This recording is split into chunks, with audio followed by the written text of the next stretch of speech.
सहकार महर्षी साहेब व्याज माफ मोफत द्या साखर खत बी बियाणे बेचिराख झालेल्या शेतकऱ्यांना देशमुख परिवाराने जगण्याची उमेद द्यावी.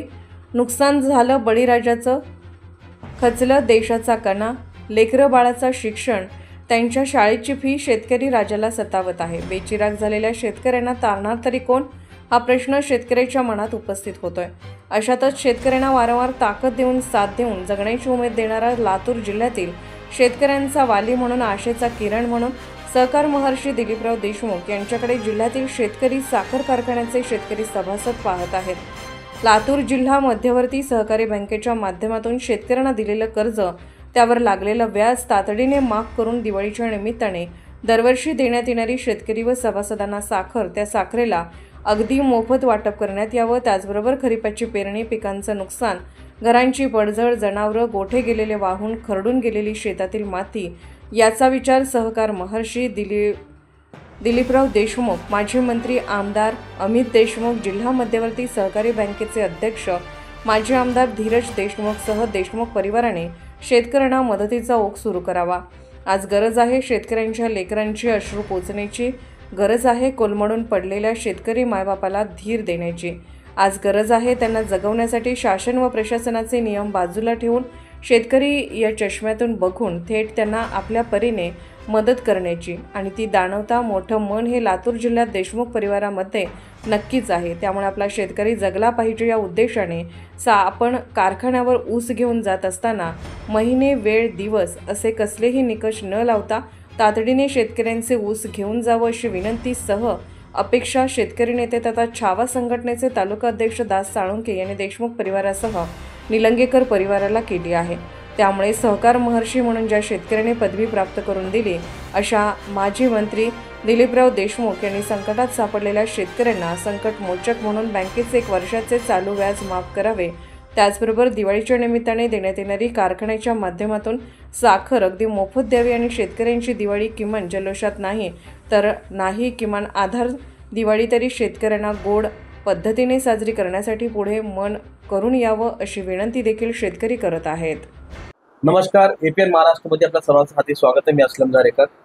आज लातूर जिल्ह्यामध्ये संबंध शेतकऱ्यांचा अतोनात नुकसान झालेलं आहे. अक्षरशः तोंडाला येणारी किंवा हाताला येणारी जी पिकं ती पूर्ण खोटेच मृत्यू झालेली आणि त्यामुळे शेतकऱ्यांना एवढं भयावह परिस्थितीमध्ये एवढं भयंकर संकट आलेलं आहे. त्या संकटाला सामना करण्यासाठी अनेक जण पुढे येण्याचा प्रयत्न करायला पाहिजे. ते असे आव्हान पण सर्व स्तरावरती होत आहे. मात्र लातूर जिल्ह्यामध्ये ज्याला आपण पितामहा म्हणतो, शेतकरीचा वाली म्हणतो, शेतकऱ्यांचा वाली म्हणतो किंवा सहकार महर्षी म्हणतो, असे माजी मंत्री आदरणीय दिलीपराव देशमुख साहेब यांनी पुढे यावं अशी शेतकऱ्यांची भावना आहे, इच्छा आहे आणि विनंती करतो. ते का यावं? कारण नदीकाठाच्या आजूबाजूला असलेल्या सर्व शेतकऱ्यांची जी पिकं आहेत ते पिकं वाहून गेले नाहीत तर अक्षरशः जमीन पूर्ण खरडून गेलेली आहे. अनेक जनावरे वाहून गेलेत, गोटे वाहून गेलेत, अतोनात नुकसान झालं. त्यामुळे खरीपाची तर गेली, रबीची पेरणी करण्यासाठी ते पुन्हा मशागत करणं शेतीची हे अत्यंत कठीण आहे. त्यामुळे शेतकरी आता चिंतेत आहे आणि शेतकरी अशा चिंतेत असताना शेतकऱ्याचा बालीकोण हा प्रश्न निर्माण होतो. ते एका ज्येष्ठ पत्रकारांनी सांगितलं की बेचिराग शेतकऱ्यांचा वालीकोण. मी पण हेच विचारणार आहे, बेचिराग शेतकऱ्यांचा वालीकोण. तर उत्तर असं आलं की लातूर जिल्ह्यामध्ये बेचिराग शेतकऱ्यांसाठी जिल्हा मध्यवर्ती बँकेचे आणि सहकार क्षेत्रातले पितामह असलेले सहकार महर्षी दिलीपराव देशमुख हे पुढे यावं अशी मान्यता आहे. 2 मुद्दे आहेत. पहिला मुद्दा म्हणजे DCC बँकेच्या माध्यमातून ज्या शेतकऱ्यांना कर्ज दिला जातो तो कर्ज बाजूला ठेवा आणि ज्याचा व्याज असतो ते पूर्णतः माफ करा अशी धारणा आहे. आणि दुसरं म्हणजे शेतकऱ्यांना जे दर दिवाळीला साखर कारखान्याच्या माध्यमातून साखर दिवाळीची निमित्ताने दिली जाते त्याला अवघ्या मोफत दरामध्ये शेतकऱ्यांपर्यंत पोहोचवा. अजून काही मुद्दे ते आपण जाणून घेऊया. आपल्यासोबत बोलण्यासाठी छावा संघटनेचे तालुका अध्यक्ष आणि शेतकऱ्यांचे जे आत्ताचे सध्याचे नेते आहेत, ज्यांनी मसलगा नव्हे तर पूर्ण नेटू सर्कलचा एक पट्टाच त्यांनी निलंगा तालुक्याचा पूर्ण भाग त्यांनी शेतकऱ्यांसाठी समर्पित केलं, आयुष्य पूर्ण गाठण्याचा प्रयत्न केला. दासबा, तुमचं APN महाराष्ट्रमध्ये हार्दिक स्वागत आहे. धन्यवाद. काय मुद्दे घेऊन आलात तुम्ही? आता तुम्ही पहिला मुद्दा मांडलात की जिल्हा मध्यवर्ती बँकेच्या माध्यमातून सहकार मंत्री दिलीपराव देशमुख यांनी पुढाकार घेऊन शेतकऱ्यांना त्यांचा जो व्याज असतो, कर्ज दिलेलं असतं, व्याज माफ करा. काय आहे? सर्वप्रथम आपल्या APN न्यूजमध्ये तुम्ही आम्हाला बोलवलात आणि आमच्या शेतकऱ्यांच्या व्यथा मांडण्यासाठी आम्हाला संधी दिला, त्याबद्दल आपले APN न्यूजचे मी आभार व्यक्त करतो. असलमजी शेतकऱ्यांच्या माध्यमातून काम करत असताना आनंद अडचणीत दरवर्षी हे वरुण राजाचे संकट नवीन नवीनच आपल्याला पाहायला मिळतात. त्याचमध्ये हे आसमानी संकट आल्यामुळं आम्हाला शेतकऱ्यांना यामधून तारेल कोण, यामधून वाचवल कोण, हा प्रश्न निर्माण झालेला आहे. पण शेतकरी राजा इतका हतबल झालाय, आम्हाला ह्या संकटातून कोण वाचवल. तर या प्रत्येक क्षेत्रामध्ये आपल्या निलंगा तालुक्यामध्ये नव्हे तर महाराष्ट्रभर ज्या व्यक्तीचं नाव घेतलं जातं ते देशमुख परिवार, जे माननीय आपले विलासरावजी देशमुख साहेबांच्या माध्यमातून त्यांच्यानंतर सहकार मंत्री आपण ज्यांना ओळखतो त्यांना पदवी बहाल केलेली आहे, हे शेतकऱ्यांनी बहाल केलेली आहे. शेतकऱ्यांची वाली म्हणून DCC बँकेच्या माध्यमातून जिल्हा मध्यवर्तीच्या माध्यमातून लाखोंची आपल्याला पीक कर्ज वाटप करून शेतकऱ्यांना उभारणीचं काम केलेलं आहे. DCC बँकेतून आम्हाला एक नव ऊर्जा देण्याचं काम हे देशमुख परिवाराने दिलेलं आहे. ज्यांना आपण साखर सम्राट म्हणून संबोधतो असे माननीय दिलीपरावजी देशमुख साहेबांनी आमच्या DCC बँकेचे जे कर्ज आहे 3% केंद्र सरकार देतं, 3% राज्य सरकार देतं, हे त्याच्या व्यतिरिक्त सुद्धा आम्ही त्यांना कर्ज माफ करा म्हणत नाही. ते कर्ज माफ करायला प्रशासकीय अधिकारी किंवा केंद्र सरकार राज्य सरकार हे बघतील. आमच्या जे तुटपुंजी बोटावर मोजा इतके चालू खातेदार आहेत, जे थकीत कर्ज पडलेले नाहीत, असे जे व्याज आहे 1 वर्षाचं, ते 1 वर्षाचं कर्ज माफ करावं व या आसमानी संकटातून आम्हाला वाचवण्यासाठी काहीतरी हातभार लावावं. आणि आमच्या आशेत 100% माननीय सहकार मंत्री दिलीपराव देशमुख साहेब शेतकऱ्यांच्या पाठीशी खंबीरपणे, हे सरकार तर उभारत नाही असं आम्हाला दिसू लागलं चित्र डोळ्यासमोर आहे, पण माननीय दिलीपराव देशमुख साहेबांना आमच्या छावा परिवाराच्या वतीने व शेतकऱ्यांच्या वतीने एवढं 1 वर्षाचं आमचं कर्ज माफ व्याज माफ करून आम्हाला आमच्या शेतकऱ्याचं मनोबल वाढवावं. दुसरी गोष्ट सांगितली आपण की दिवाळीच्या निमित्तानं ज्यावेळेस शेतकऱ्यांना साखर वाटप केली जाते त्यांना 25 रुपये किलो काहीतरी दर वगैरे आहे, ते पण तुम्ही पूर्ण सवलतीने म्हणजे अगदी मोफत द्यावं असं सांगितलं. कसं आहे, दिवाळी गोड करण्यासाठी आता येणारी दिवाळी आपल्या शेतकऱ्यांनी कुणाचं 50,000 असेल, कुणाचं लाख असेल, कर्ज काढून सावकार असतील किंवा अर्ध्याचे कर्ज काढून आपण हा उदरनिर्वाह चालत असतो. आज शेतकऱ्यांना जर दिवाळी गोर करायची म्हणले तर 1 रुपया किंवा 1 छटाक सुद्धा आपलं सोयाबीन शेतातून घरला येणार नाही, अशी शेतकऱ्यांची आता सध्याला अवस्था आहे. त्याच्यामुळं माननीय सहकार मंत्री दिलीपरावजी देशमुख साहेबांनी आपल्याला जे साखर त्याने आत्ताच आपल्याला मेसेज पडलेला पण आहे की प्रत्येक किलोला 25 रुपये आकारणी करून ते फ्रीमध्ये न देता ते आपल्याला आकारणी करून आपल्याला हे देऊ लागलेत. तरी 25 रुपये आकारणी न आकारता त्याने आपल्याला शेतकऱ्यांची दिवाळी गोड करण्यासाठी आम्हाला फ्रीमध्ये साखर वाटप करावं, हीच आमच्या सभासदांची शेतकऱ्यांची मागणी. आता हा मेसेज आहे, जरा झूम करून दाखवतो.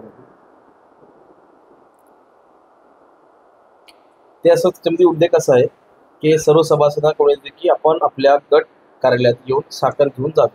साखर वाटप प्रति सभासद 15 किलो 25 रुपये प्रति किलो राहील, म्हणजे प्रत्येक किलोला 25 रुपये. जागतिक sugar and aligned industries limited Talegaon असं तिथं मॅसेज आहे. आणि याच मॅसेजच्या माध्यमातून शेतकरीच्या वतीनं दासबाईची मागणी की शेतकऱ्यांना अगदी मोफतमध्ये साखर द्यावी. आणि त्याचबरोबर माननीय असलमजी, शेतकऱ्यांवरती खूप मोठं संकट तर पडलेलंच आहे, त्याच्याबरोबर ह्या आसमानी संकटाने, ह्या वादळाने, ह्या वाऱ्याने पूर्ण जमीन उद्ध्वस्त होऊन गेलेला आहे. ऊसाचा पट्टा आहे हा आपला नेटवर्क सर्कल पाण्याचं क्षेत्र आहे, त्याच्यामध्ये ऊसाचं जे आहे कुठले तर निकष लावून किंवा तुमचे प्रोग्रामनुसार यावर्षी ऊस न घेऊन जाता लागली जे ऊस प्रत्येक गाववाईज तुमचे फील्ड ऑफिसरला पाठवून त्यांच्यामध्ये 1 महिना लेट आहे 1 महिना अगोदर आहे असं काहीही न करता आडवे पडलेले ऊसाची विल्हेवाट तात्काळ माननीय सहकार मंत्रींनी सहकार मंत्री असतील किंवा ओकार शुगरच्या माध्यमातून आंबुलगा कारखान्याच्या माध्यमातून माननीय संभाजीराव पाटील यांनी याचं नियोजन करून शेतकऱ्यांना आपल्या ह्या आर्थिक संकटामध्ये सामोरे जाण्यासाठी आम्हाला बळ द्यावं एवढीच आमची शेतकऱ्याची मागणी आहे. तिसरी गोष्ट, आता मी ज्यावेळेस शेतकऱ्यांची मागणी ऐकत होतो त्यावेळेस मागणी एक अजूनही पुढे आली आहे. ती अशी होती की रबीची पेरणी करण्यासाठी जे खतं बी बियाणं लागतं ते शेतकऱ्यांना अगदी मोफत दरामध्ये किंवा अल्पदरानं ते पण सहकार मोर्शीच्या माध्यमातून किंवा साखर कारखानदारांच्या माध्यमातून देण्यात यावं. ह्या मागणीकडे तुम्ही कसे पाहता? आम्ही साहेबाकडे बघत असताना आम्हाला 100% गॅरंटी आहे. आज आम्हा शेतकऱ्यांना 100% मनोबल वाढवण्याचं किंवा आम्हाला उभारणी देण्याचं काम ह्या देशमुख परिवाराने केलं आहे DCG बँकेच्या माध्यमातून. अशाच प्रकारे येणाऱ्या आता रास्त तर नाही आम्हाला तर पुढील पिकं म्हणजे त्यांना जर जगवण्यासाठी खात बी बियाणे जर असेल शक्य झालं तर माननीय धीरज भाई देशमुख साहेबांनी यामध्ये लक्ष घालून अति अल्प दरामध्ये कसं शेतकऱ्यांना खात पुरवठा करता येईल बी पुरवठा करता येईल याकडे सुद्धा लक्ष घालून आमच्या शेतकऱ्यांची वाली बनावं ही आमची नम्र विनंती आहे.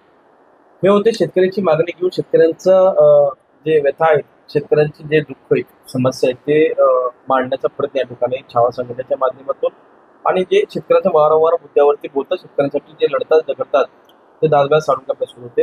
त्यांची मागणी अशी पहिली मागणी अशी DCG बँकेच्या माध्यमातून घेतलेलं कर्ज चालू खासदारांचं त्यांचं कर्ज माफ करावं शेतकऱ्यांचं. दुसरी गोष्ट, दिवाळी निमित्त देणारी जे साखर भेट ते दिवाळी गोड करण्यासाठी त्याला अगदी मोफत दरामध्ये शेतकऱ्यांना द्यावं. आणि तिसरी गोष्ट, शक्य झालं तर शक्य देशमुखांना काही करणं शक्यच आहे आणि त्याच्यामुळे शेतकऱ्यांचं ते करताच. आणि त्यामुळे शेतकऱ्यांसाठी जमेल त्या ठिकाणी तातडीनं आपल्या क्षेत्रामधल्या आपल्या लातूर जिल्ह्यातल्या शेतकऱ्यांना नवीन उभारणी देण्यासाठी किंवा त्यांना मजबूत करण्यासाठी त्यांना थाप देऊन पुढे शेती करण्यासाठी दिलीप देशमुख साहेब यांच्या माध्यमातून किंवा धीरज देशमुख असतील किंवा माजी मंत्री आमदार अमितभाई देशमुख असतील आणि अवघ्या आपण निलंगेकर साहेबांचे नाव घेतलं आमदार संभाजीराव पाटील यांच्यासाठी यांनी शेतकऱ्यांच्या पाठीशी खंबीरपणे उभे राहणे गरजेचं आहे. आणि विशेष म्हणजे त्यामध्ये खत बी बियाणे ज्यावेळेस तुम्ही शेतकऱ्याला द्याल ना त्यावेळेस खऱ्या अर्थानं शेतकरी तुमचं ऋणी राहील आणि शेतकऱ्यांचा वाली कोण आहे तेव्हा समजेल. मी असलम दारेकर, APN महाराष्ट्रासाठी निलंगा. अशाच नवनवीन ताज्या घडामोडी पाहण्यासाठी आजच आमच्या YouTube चॅनलला लाईक करा, शेअर करा, सबस्क्राईब करा आणि हो बेल आयकॉन प्रेस करायला विसरू नका.